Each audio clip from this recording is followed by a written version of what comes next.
Programang ito ay rated SPG. Striktong patnubay at gabay ng magulang ang kailangan. Maaaring may masiselang tema, lengguwahe, karahasan, sexual, horror o droga na hindi angkop sa mga...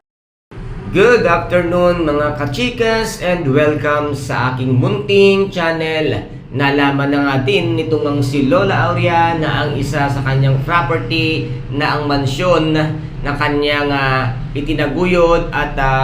ipinatayo ngayon nga ay naibenta na nitong ang si Joanna dahil nga sa sulsol nitong si attorney at nilani, at ngayon ay doon nga sila muling tumira sa isa sa mga bahay nitong si Lola Aurea, kung kaya't mapapasugod si Lola Aurea sa isa sa kanyang mga properties na pag-aari niya na bahay niya, at dito nga ay sasabihin niya dito kila Joanna at kay Sonia nakaharap si Attorney Charlie na palalayasin sila sa pamamahay nitong si Lola Aurea. Ano kaya ngayon ang mangyayari at kung anong buhay ang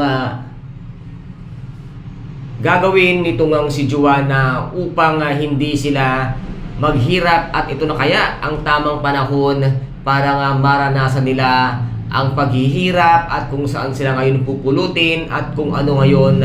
ang kanilang kahihinatnan sa kanilang buhay, dahil pati ang De La Costa Food Corporation ay babawiin na nga rin nitong ang si Lola Aurea, katulong nga itong si Ina, kung kaya't dito ay wala silang magagawa dahil si Ina ang muling magpapatakbo ng De La Costa Food Corporation na inagawa ng lahat, at dito pa rin ipagpapatuloy ni Ina ang kanyang nasimulang pagpapaimbestiga dito nga kay Attorney Charlie hanggang sa ito nga ay maikulong at mabulok sa kulungan, at ito namang sila Joanna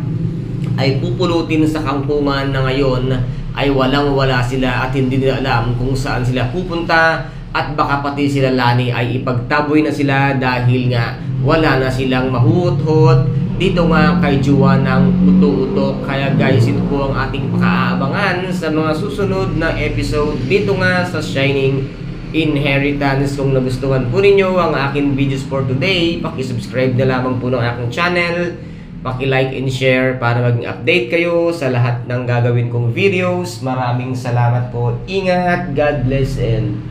bye-bye!